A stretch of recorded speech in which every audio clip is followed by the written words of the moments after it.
Alhamdulillah, wassalatu wassalamu ala rasulillah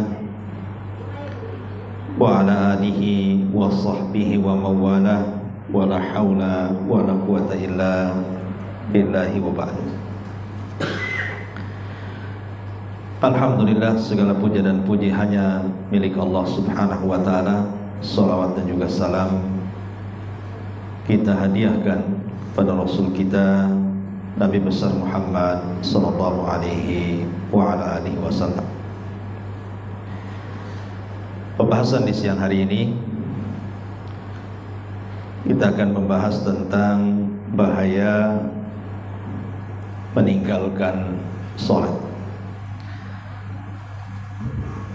Pembahasan sholat adalah pembahasan yang sebenarnya biasa dibahas oleh para asatid, tetapi karena pentingnya masalah sholat, tidak mengapa kita mengulang-ulang dan mengulas kembali, karena pentingnya permasalahan sholat dalam kehidupan kita sehari-hari. Ma'asyiral muslimin wal muslimat rahimani wa rahimakumullah. Dikisahkan dari kisah Israiliyat di zaman Nabi Musa alaihi salatu wassalam. Jadi ada seorang wanita mendatangi Nabi Musa alaihi salatu wassalam dan hendak bertobat, karena wanita ini sudah melakukan perzinahan dan hasil zinahnya dia pun hamil dan mengandung.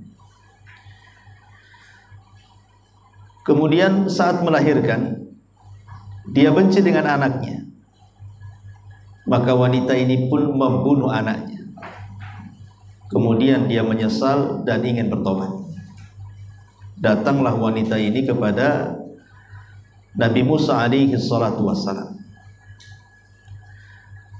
Maka mendengar wanita ini berzina, kemudian mengandung, kemudian melahirkan dan dibunuh anaknya, Nabi Musa marah. Dan Nabi Musa mengatakan, ma hadzal amalul azim alladzi fa'alti.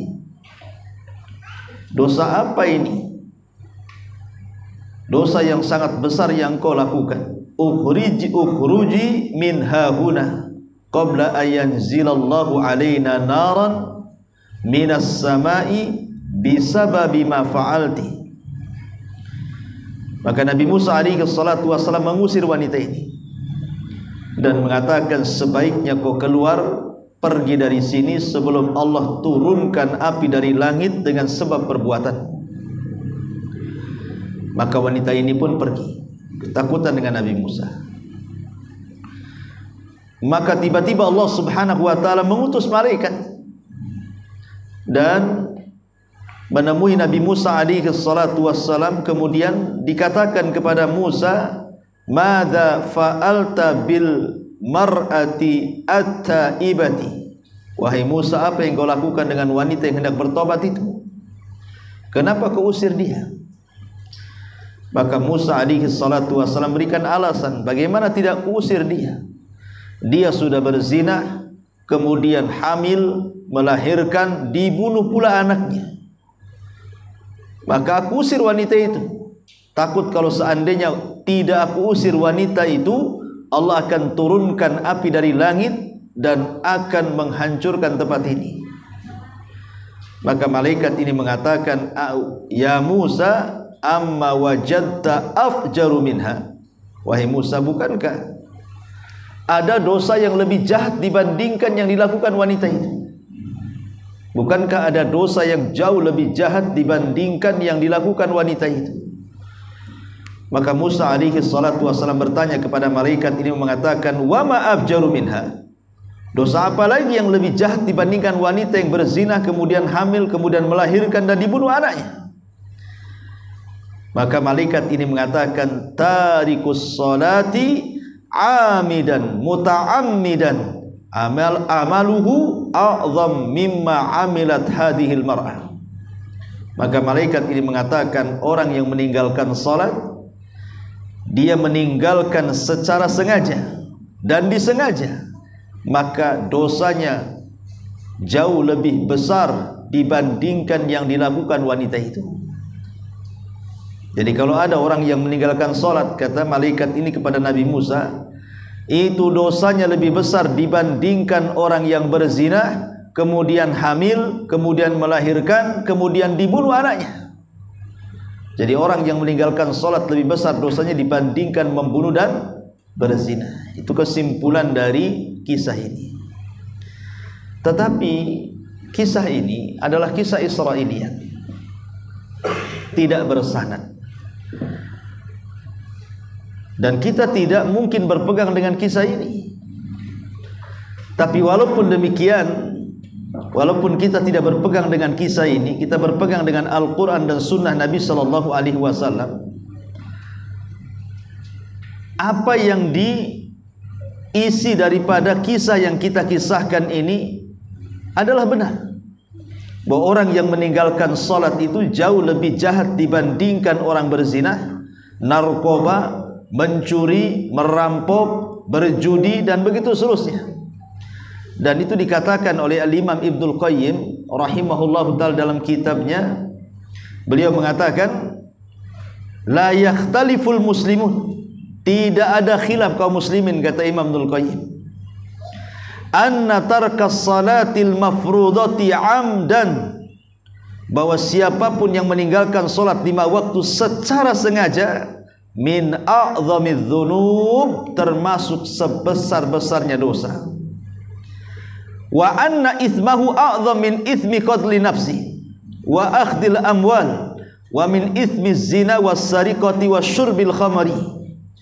Dan dosa orang yang meninggalkan salat jauh lebih besar dibandingkan membunuh, dibandingkan mengambil harta orang, dibandingkan berzina, dibandingkan mencuri, dibandingkan minum khamar, dan begitu seterusnya. Jadi orang meninggalkan salat itu bahaya. Cuman anehnya di masyarakat ini, kalau ada orang meninggalkan salat kayaknya tenang-tenang saja kan gitu. Kalau kita ini punya tetangga pembunuh, dan cara membunuhnya sadis gitu ya, mungkin dengan cara dimutilasi, rasanya udah kita ini mungkin melaknat orang itu. Atau ada orang pesta narkoba di depan rumah kita, wah mungkin kita melaknat-laknat lah. Tapi berapa banyak orang-orang yang meninggalkan salat di depan kita, kita biasa-biasa saja. Padahal orang yang meninggalkan salat itu dosanya jauh lebih besar dibandingkan narkoba, dibandingkan berzina, dibandingkan membunuh, dibandingkan khamr, dan begitu seterusnya. Kenapa kok orang meninggalkan salat itu lebih besar dosanya dibandingkan orang minum khamr? Karena meninggalkan salat ini diperselisihkan para ulama tentang keislamannya. Orang kalau meninggalkan salat itu diperselisihkan keislamannya. Apakah dia masih muslim ataukah sudah kafir? Karena seorang muslim mungkin dia mencuri, seorang muslim mungkin dia minum khamr, seorang muslim mungkin dia narkoba, seorang muslim boleh jadi dia membunuh. Tapi seorang muslim tidak salat itu mustahil. Karena salat itu pembeda antara mukmin dan kafir masalahnya. Kalau orang minum khamar dan dia tidak yakin bahwa khamar, dia masih yakin khamar itu halal, dia narkoba, dia masih yakin bahwa khamar itu haram, atau dia mengkonsumsi narkoba, dia yakin narkoba itu haram, atau mungkin dia berjudi, dia yakin judi itu haram, tidak menjadikan Islamnya lepas selama dia tidak meninggalkan salat gitu ya. Tapi walaupun dia tidak minum khamr, dia tidak berjudi, dia tidak narkoba, dia tidak membunuh, dan begitu seterusnya dari maksiat-maksiat yang berkaitan dengan orang lain, kalau dia sampai meninggalkan salat, maka Islamnya diperselisihkan. Apakah dia seorang muslim ataukah orang kafir? Di masyarakat ini aneh gitu. Kadang-kadang barometer orang dianggap baik itu hanya dilihat dari segi akhlak saja. Kalau orang itu tak mabuk, orang itu tak judi, tak narkoba, bagus orangnya, maka kita katakan itu orang baik. Padahal tidak sholat tuh. Ya. Tapi nih kalau sebaliknya tuh, orang itu sholat, tapi dia mabuk, narkoba, main perempuan, berzina dan begitu seterusnya, kita katakan jahat itu. Kan itu ya. Padahal orang yang sholat itu jauh lebih baik dibandingkan orang yang tidak berzina. Ini satu sholat tapi berzina, satu pula tak berzina tapi tak sholat. Nah itu maksudnya. Yang satu tidak sholat, tidak berzina, yang satu berzina tapi dia sholat. Maka orang yang sholat kemudian dia masih belum bisa meninggalkan zina, itu masih lebih baik dibandingkan orang yang tidak berzina tapi dia tidak sholat. Kenapa demikian? Karena meninggalkan kewajiban itu dosanya lebih besar dibandingkan melakukan yang diharamkan Allah subhanahu wa ta'ala. Ma'asyiral muslimin yang dimuliakan Allah subhanahu wa ta'ala, maka dari sini kita tahu bahwa dosa orang yang meninggalkan sholat ini besar. Jangan cerita orang meninggalkan sholat, Bu ya. Orang yang sholat saja, kalau sholatnya itu asal-asalan, itu masalah. Nabi SAW sampai mengatakan, Innar rajula la yusalliyah sittina sanatan wa ma tuqbalu lahu salatun la'allahu yutimmu ruku'a wa la yutimmu sujudah wa yutimmu sujud wa la yutimmu ruku'. Dari hadis Abu Hurairah radhiyallahu an, dan hadis ini disahihkan oleh Syekh Nasiruddin Al-Albani rahimahullahu taala. Apa kata Rasulullah? Kata Nabi SAW, sungguh ada seseorang itu yang sholat selama 60 tahun. Jadi mulai dari akil balik, kalau laki-laki 15 tahun, kalau perempuan 9 tahun. Dia tidak pernah meninggalkan sholat sampai 60 tahun. Tetapi sholatnya tidak diterima Allah. Bayangkan, sholat 5 waktu 60 tahun, tapi 1 rakaat pun tidak diterima oleh Allah Azza wa Jalla. Kenapa coba? Maka Rasulullah SAW menjelaskan, karena dia sempurna rukunya tapi tidak sempurna sujudnya, atau sempurna sujudnya tapi tidak sempurna rukunya, alias asal-asalan bahasa kitanya. Jadi kalau sholat saja asal-asalan tidak diterima, macam mana orang yang tak sholat gitu? Makanya dijelaskan oleh Imam Ahmad ibn Hanbal rahimahullahu ta'ala. Apa kata Imam Ahmad? Ya'ti 'alan nas zaman yusalluna wa hum la yusallun. Akan datang zamannya manusia itu nampaknya sholat tapi sebenarnya tak sholat. Kata Imam Ahmad, akan datang zamannya nanti orang-orang itu nampaknya saja dia sholat, hakikatnya tidak sholat. Dan Imam Ahmad mengatakan, saya takut zamannya ada pada zamanku ini, katanya. Ini yang ngomong Imam Ahmad. Imam Ahmad itu generasi salaf. Kok bisa Imam Ahmad ngomong begitu? Akan datang zamannya orang itu nampaknya sholat tapi tidak sholat. Ini yang ngomong Imam Ahmad di zaman dia. Bahwa Imam Ahmad melihat ada orang yang sholatnya asal-asalan, sampai dia mengatakan akan datang zamannya orang yang sholat tapi tidak sholat. Gimana kalau seandainya perkataan ini kita praktekkan di zaman sekarang? Ya memang prakteknya memang di zaman sekarang, orang yang nampak sholat tapi tidak sholat. Contohnya apa? Yang nampak di YouTube saja lah. Lihat, ada orang sholat itu jauh daripada sunnah Nabi SAW, 7 menit 23 rakaat. Macam mana akan sempurna rukunya dan akan sempurna sujudnya kan? Oh, dolin, amin. Ruku gitu, sujud nggak jelas kan itu. Kita saja yang nengok capek, apalagi yang sholat. Yang nengoknya YouTube lah capek gitu kan. Cemana lah orang ini bacaannya, gerakannya udah nggak kebayang tuh. Nah, jadi orang seperti ini apa diterima sholatnya? Makanya Nabi SAW mengatakan ada seseorang 60 tahun dia sholat, ditolak sholatnya karena sempurna rukunya tidak pula sempurna sujudnya, atau sempurna sujudnya tidak pula sempurna rukunya, karena tidak tumakninah dalam sholatnya.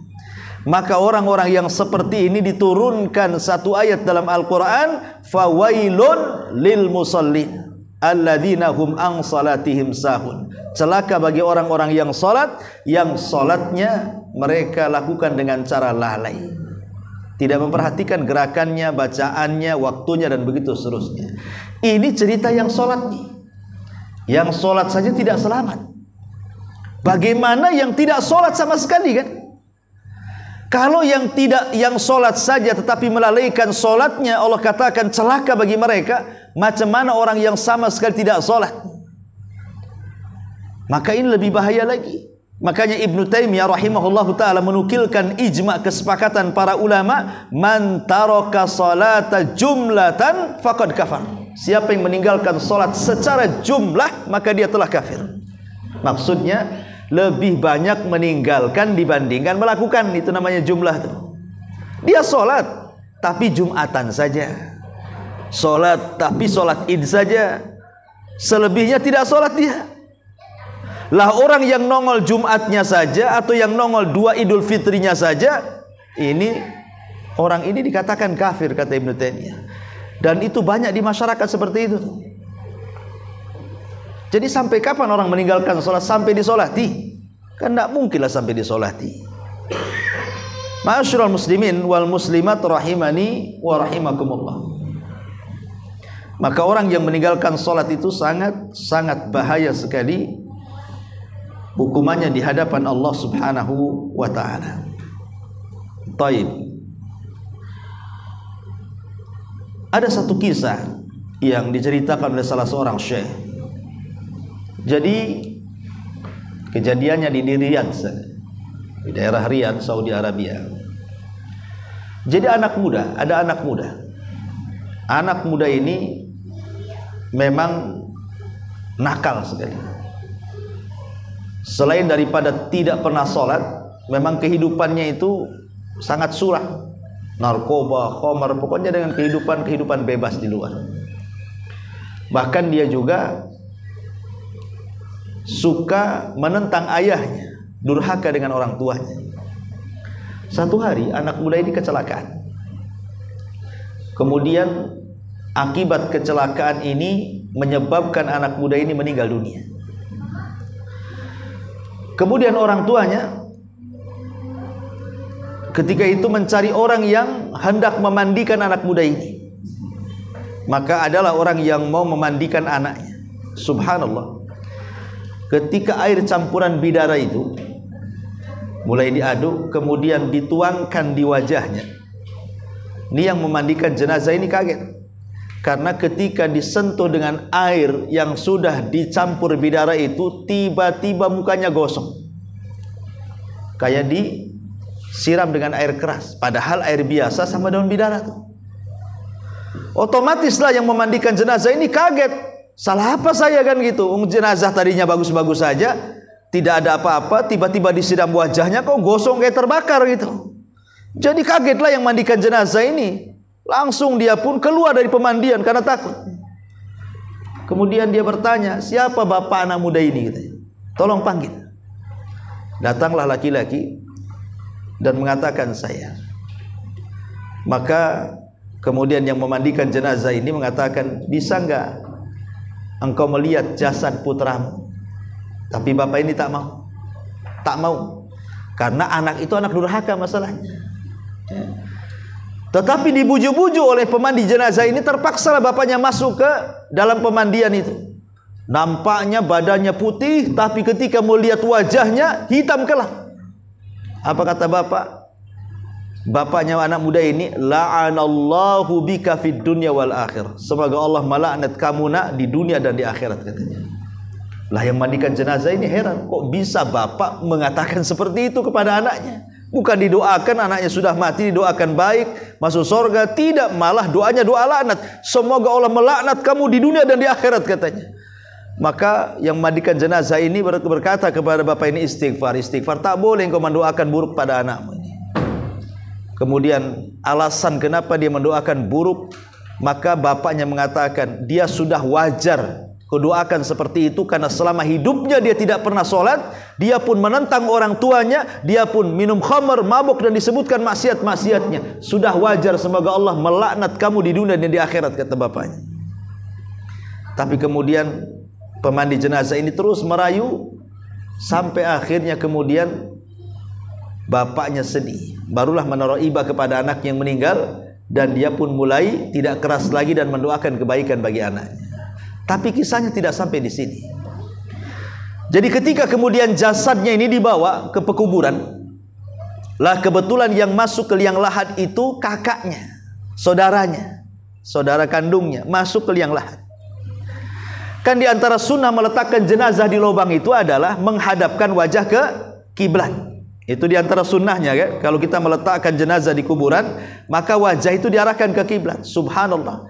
Setiap saudaranya ini mengarahkan wajahnya anak muda ini ke arah kiblat, tiba-tiba lehernya berputar sendiri. Tidak mau dia mengarah ke kiblat. Mukanya itu membelakangi kiblat terus.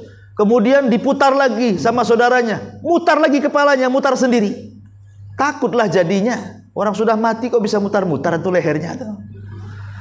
Akhirnya terperanjatlah saudaranya, naik ke atas kuburan. Kemudian dia mulai menghubungi salah seorang ulama, ya, menceritakan kisah ini dan apa yang harus dilakukan. Kata ulama yang dihubunginya berfatwa, dah kalau memang wajahnya tidak bisa diarahkan ke kiblat dan dia malah bukan tidak mengarah ke kiblat tapi membelakangi kiblat, ya sudah dikuburkan seperti itu saja, katanya. Akhirnya pun dikuburkan mayat itu seperti itu. Wajahnya tidak mau menghadap kiblat, naudzubillah, karena semasa hidupnya tidak sholat. Semasa hidupnya tidak pernah sholat anak muda ini. Jadi syekh itu yang ditanya itu heran, kok ada anak muda bertanya soal orang yang dimasukkan ke liang lahat yang tidak bisa mukanya dihadapkan ke kiblat. Ini peristiwa pertama kali terjadi nih. Jadi syekh ini yang diminta fatwanya heran, kok bisa? Kok ada orang yang sudah mati kok bisa bergerak sendiri gitu?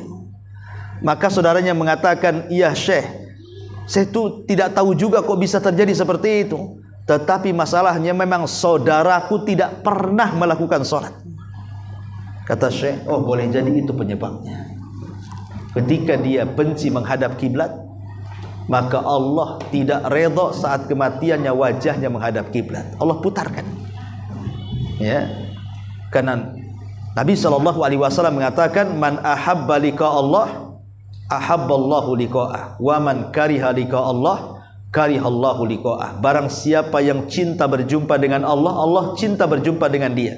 Tapi siapa yang benci berjumpa dengan Allah, Allah pun akan benci berjumpa dengan dia. Orang yang tidak pernah berjumpa dengan Allah dalam sholatnya, karena kan sholat itu kan perjumpaan kita dengan Allah. Sebagaimana Allah Subhanahu wa ta'ala berfirman, wa innaha lakabiratun illa alal khashiin alladzina yadhunnuna annahum mulaqu rabbihim. Sesungguhnya salat itu berat kecuali orang-orang yang khusyuk. Siapa orang yang khusyuk? Orang-orang yang dalam yakin dalam salatnya dia sedang berjumpa dengan Rabb mereka. Maka orang-orang yang salat itu hakikatnya sedang berjumpa dengan Allah Azza wa Jalla. Makanya saat wafatnya, maka dia akan dihadapkan ke kiblat sebagaimana kesukaannya saat dia masih hidup. Tapi anak muda ini tidak suka dia salat, benci dengan salat, benci dengan kiblat. Maka sudah sewajarnya Allah kemudian balikkan mukanya membelakangi kiblat, naudzubillah. Nih, bagaimana siksaan orang yang meninggalkan salat itu sudah mendapatkan siksaan di dunia itu sebelum akhirat.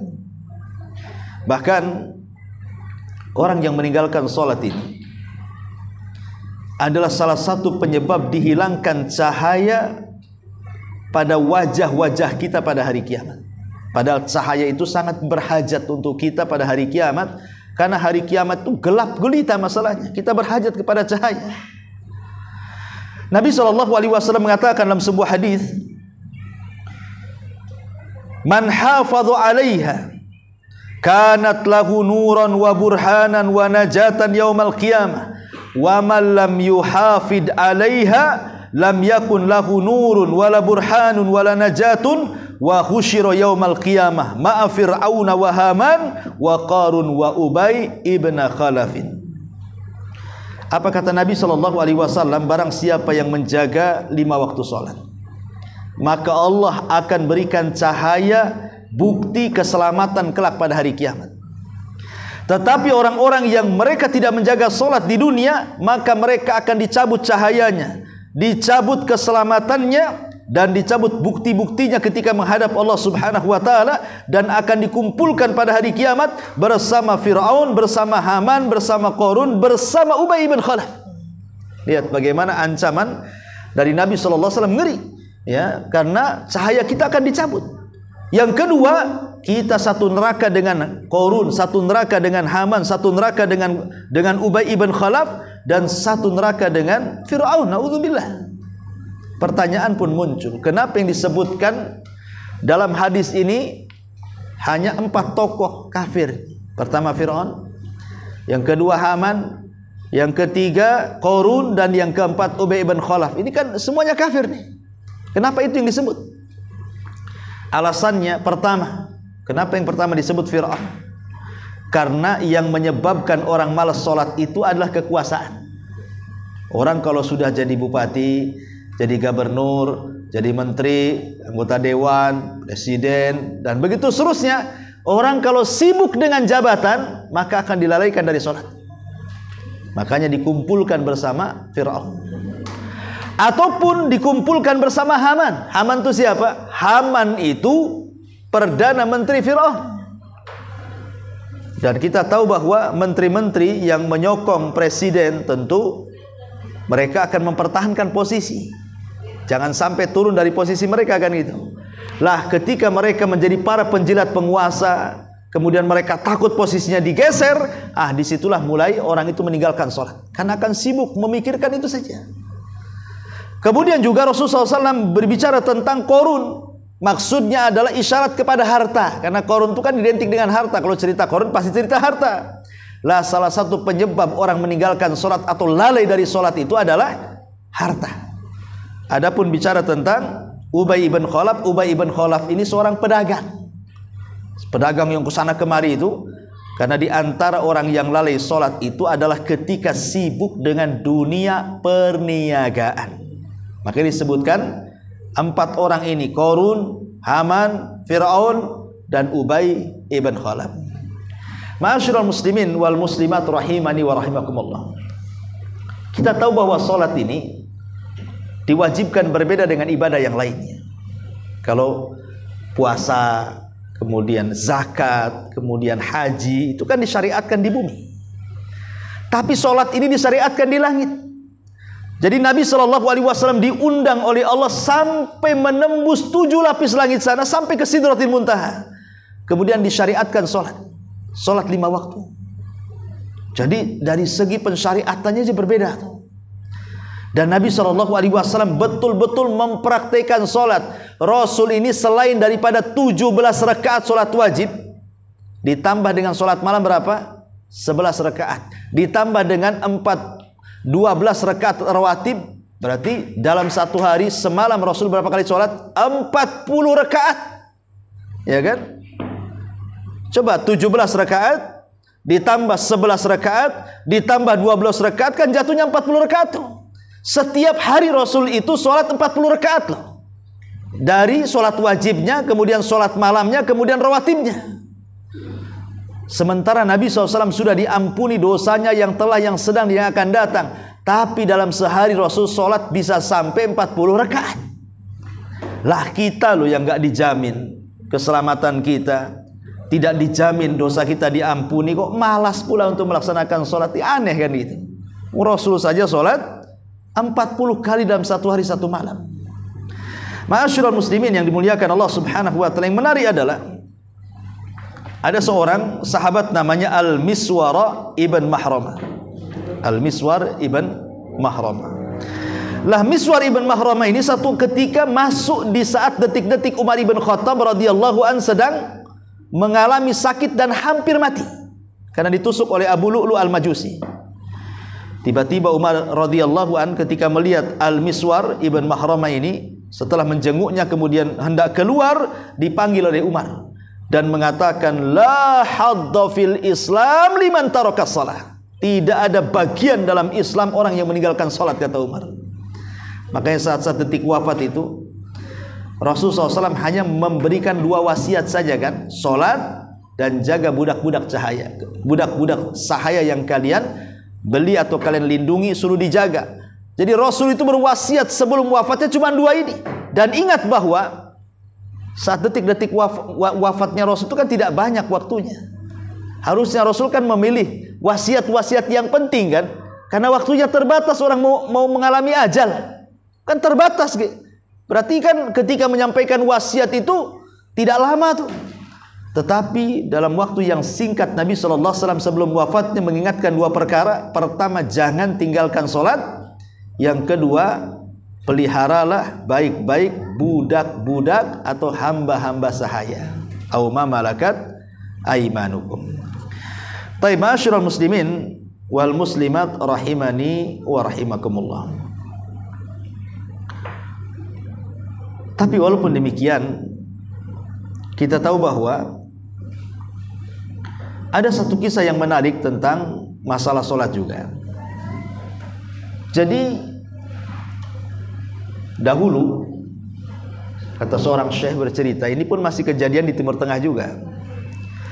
Jadi ada satu desa. Satu desa itu semua orang alim. Maksudnya tidak alim lah, soleh lah, ke masjid rajin. Pokoknya desa itu memang nampak kealimannya, kesolehannya. Penduduknya itu suka ke masjid. Tapi ada pula salah satu penduduk yang tinggal di situ itu tidak pernah ke masjid, tidak pernah sholat, tidak pernah nampak batang hidungnya lah, dan memang tidak sholat. Jadi akhirnya menjadi buli-bulian warga tuh. Itu orang jahat itu tidak sholat katanya. Satu hari datanglah pendatang baru, hendak mencari sewaan. Rupanya dapat rumah di samping orang yang tidak sholat, yang dicela oleh kaum yang ada di situ tuh. Ketika dia sholat subuh, orang baru ini, kata imam masjid mengatakan, kamu tinggal di mana? Kata orang ini, saya tinggal di sebelah sana. Langsung sang imam mengatakan, celaka engkau, kau pindah dari situ. Itu tetanggamu tak sholat katanya. Ngapain kamu tinggal di situ? Subhanallah, bayangkan. Orang sana itu, orang yang tidak sholat itu masih diwanti-wanti itu. Orang sekarang nggak peduli mau sholat nggak sholat, dia aja nggak sholat itu ya. Akhirnya orang baru ini mengatakan, ya semoga Allah memberikan hidayah kepada dia. Dia mau sholat. Ketika kemudian keesokan harinya, dia kan baru beli rumah baru di situ. Tetangganya pula tak sholat.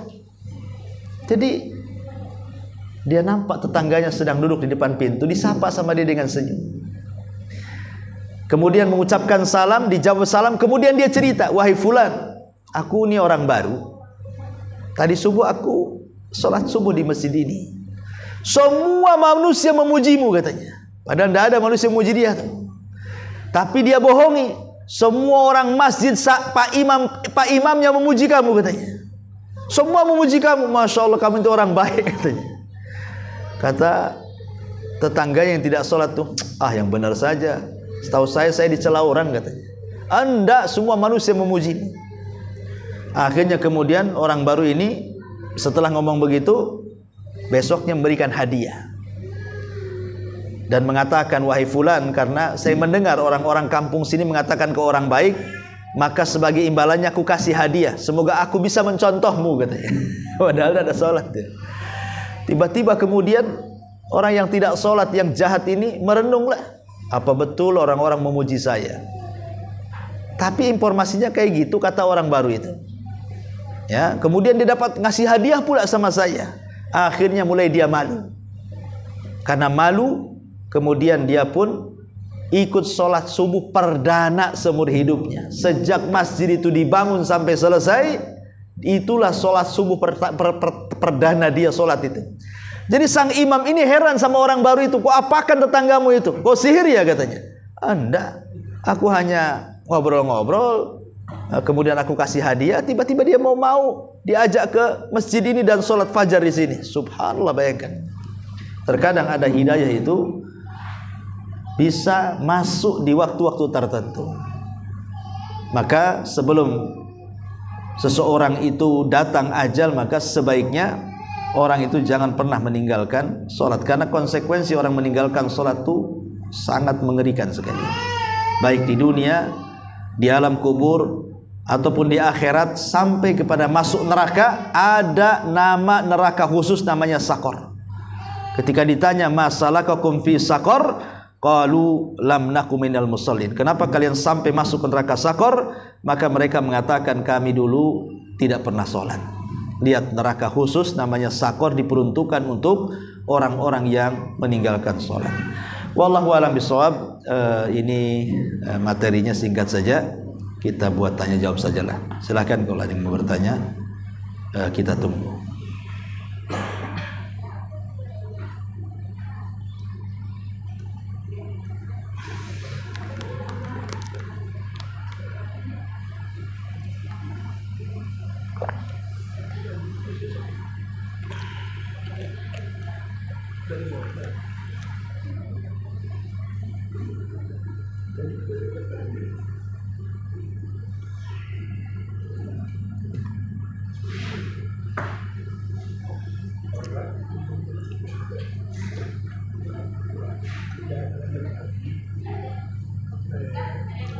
Iya, silakan.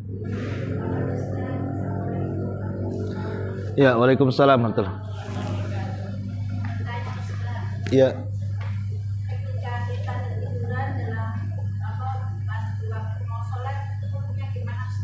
Ketiduran? Tidur waktu sholat?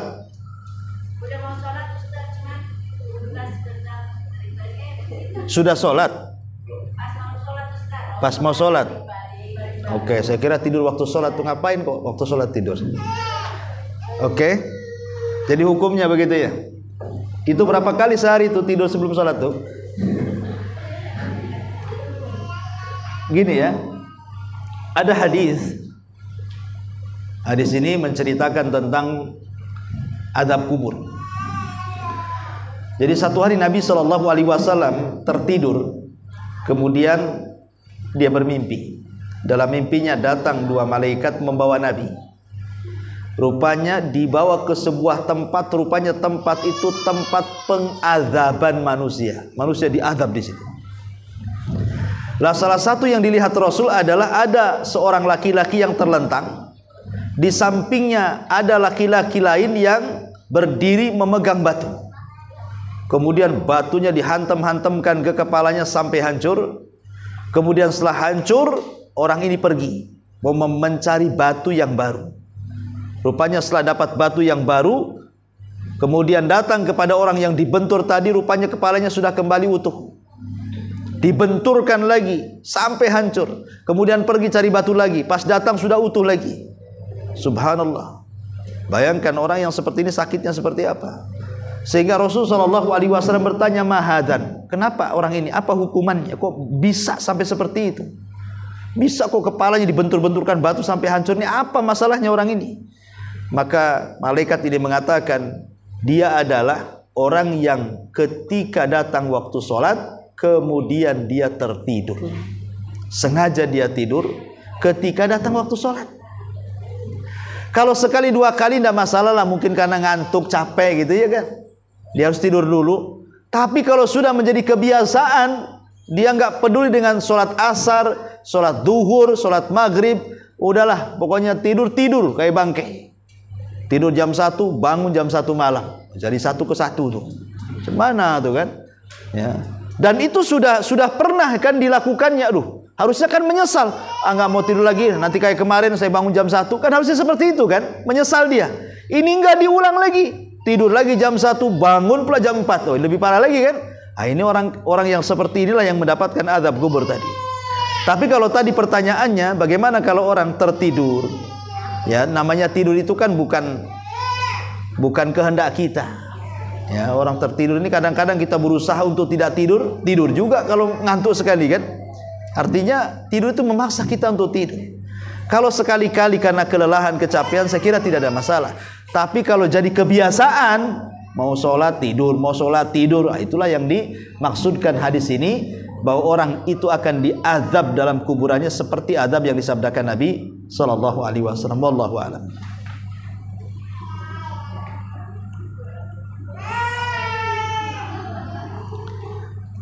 Iya, ini di YouTube ini ada pertanyaan. Ustadz, bolehkah sholat memakai pakaian basah karena kehujanan? Ya kalau seandainya ada pakaian kering ya gantilah. Karena bagaimanapun dalam sholat itu kan perlu kehusyuan, perlu tumaninah, khusyuk. Kalau orang bajunya basah kan risih gitu ya, apalagi lagi dingin, demam, makin risih. Ya kalau ada baju yang bersih, yang kering, ya sebaiknya diganti. Tapi kalau tidak ada, karena mungkin pas mau renang tiba-tiba sudah renang tak bawa pakaian salin, ya, terpaksalah akhirnya dia pakai pakaian yang basah. Secara hukum ya tidak ada masalah, sah-sah. Ya karena bukan penghalang sholat harus kering kan gitu ya pakaian itu. Tidak, pembatal sholat itu bukan masalah pakaian. Makanya kalau seandainya dia sholat dalam kondisi pakaian basah, sah-sah, asal jangan kencing dan berak di celana aja. Kalau kencing di celana ya tidak boleh lah, berarti dia bawa najis di celananya. Tapi kalau bersih semuanya, ada masalah apa? Cuma hanya basah saja, air kan tidak najis, maka dibolehkan. Wallahu a'lam.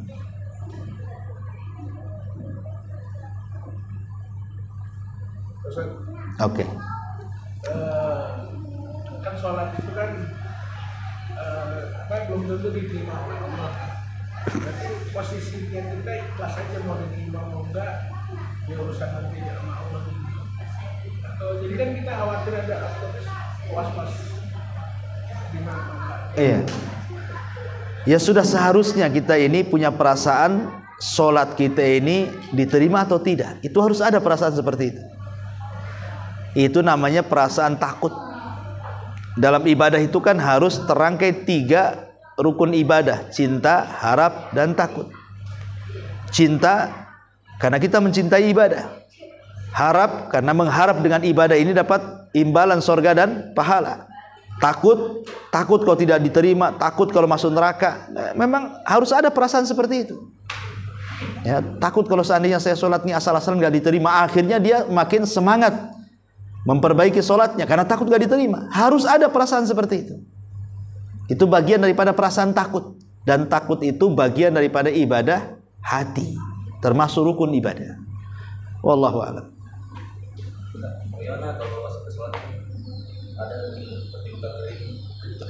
Pas sholat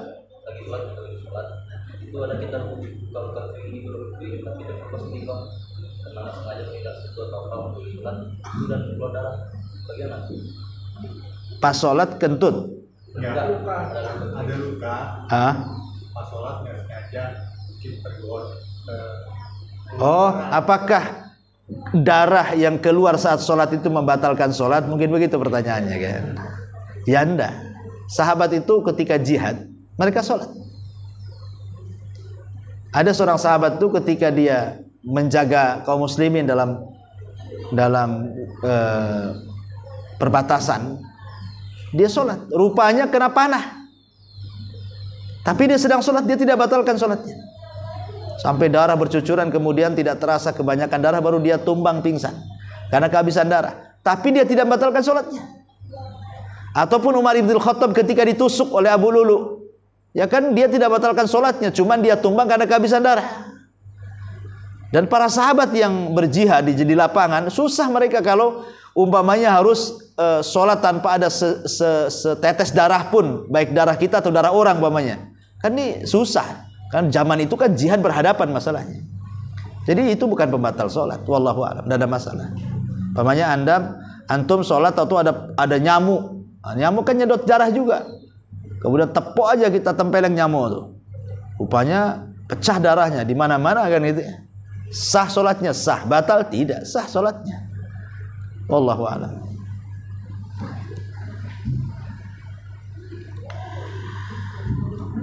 Taib, saya kira sudah cukup ya. Udah jam 11:12.